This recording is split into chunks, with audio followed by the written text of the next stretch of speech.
Thank you for joining me for another episode of 1000 Days of Feng Shui. We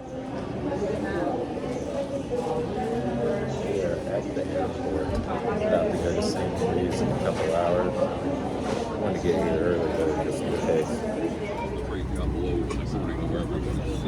Oh, really? Now, does somebody take care of them while you're gone? Today, you're gonna have Kimberly in the back, David and Bruce in mid cabin. My name is David. I will be serving you up front. We have some friendly information for you guys.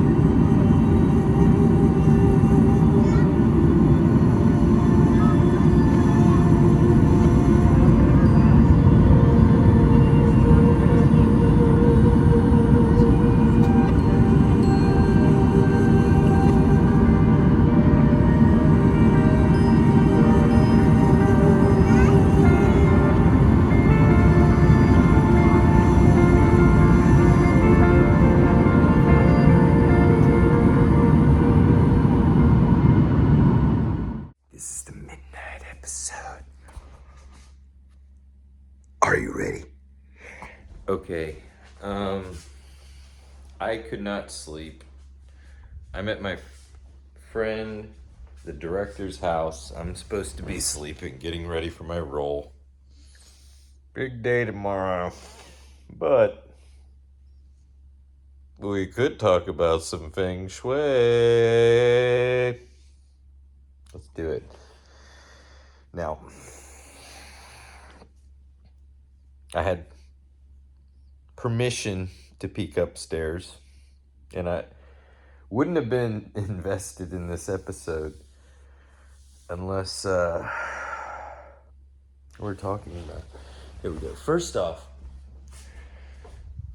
perfect for a horror movie. You have all this interesting overlapping structure here. The stairs are almost directly in front of the door. Not totally. Not the kind where it's like, holy shui, emergency time. And then up here, like seriously, let's do that again. So you come up the stairs.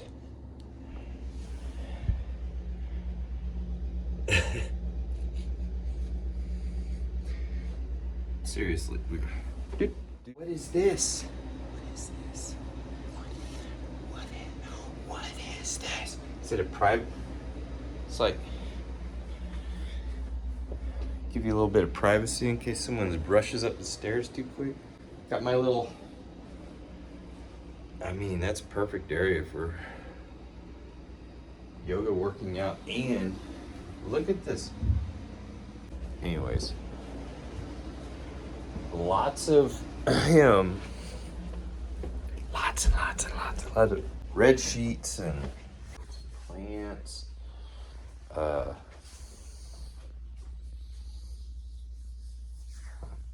steel hanging around. Maybe toss some weights under the bed. Yeah. Also, this is the room that some of the scene for the horror film that I'll be working on tomorrow will be shot in, and it's pretty cool and exciting. Hey, let's walk around some more in the house. So, this is a fun room. This was a room they were gonna let me sleep in, but there's a beast breathing, and I know better than shut down a beast. He's gonna get you. So, there is no end of Feng Shui faux pas, but it's awesome if you love this stuff. Like, oh my God.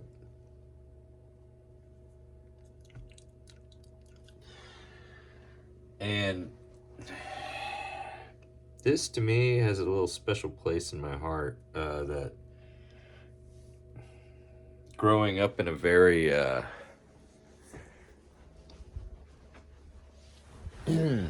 Christian evangelical type of home, I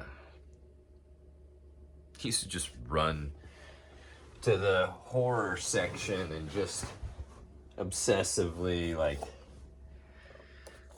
study the boxes. It's the new religion. It sees you. And no, it was, and joke was on me because I spent the whole time looking at the horror movie boxes while my family got to pick out what they were gonna watch and check out by the time it was time to go. But yeah, my director friend James Dean here just has a ridiculous. He's like, okay, I got a raspberry pie here to thousands of people. Watch whatever you want. There's only one very, very small section of tapes that need to be cleaned. Oh my God. And we go through the time span here. Something else. Anyways, all this electronics, all this media, plastic, paper, wood. How would you go about balancing this? Being a collector and trying to find balance in Feng Shui, like his front of the house and his living area and his kitchen and everything very clean and thoughtfully laid out for even the purpose of creating art. Almost, reminiscent of like the old tea ceremonies by the amount of hospitality I received upon walking in here.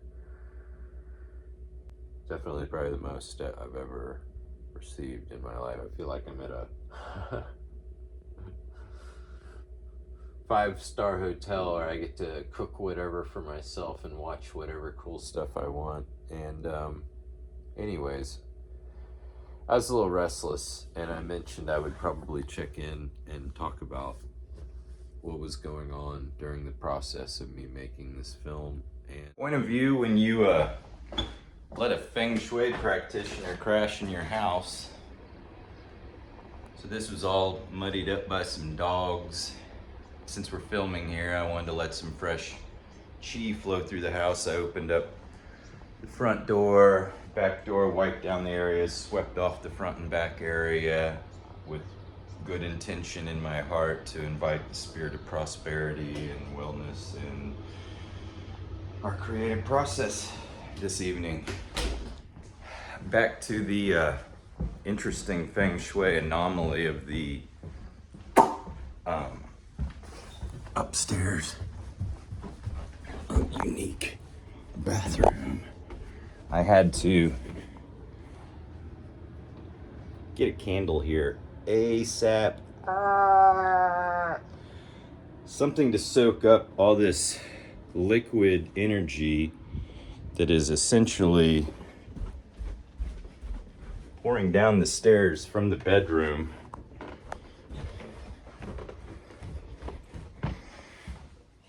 Here's the door.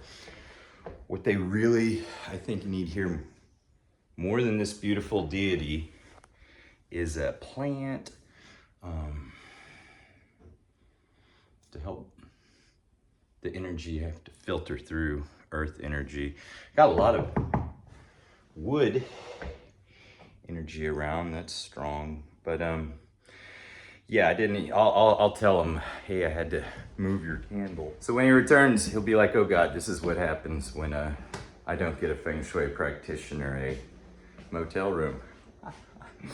Anyways, the vibe's a lot lighter in here now. We got table space cleared off, just like in classic architecture where you can kind of see a space across from you, whether you're sitting here and have an area. I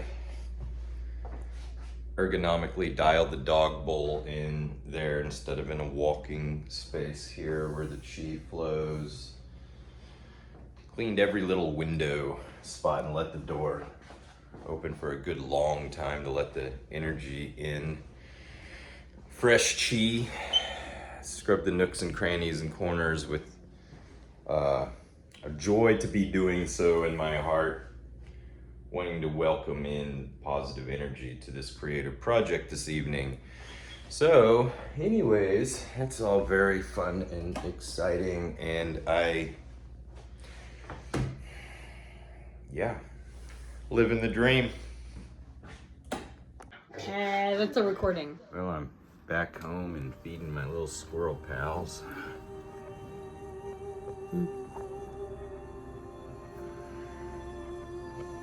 Would definitely say the hardest part of that trip, going and acting and being in that movie, was leaving. It was like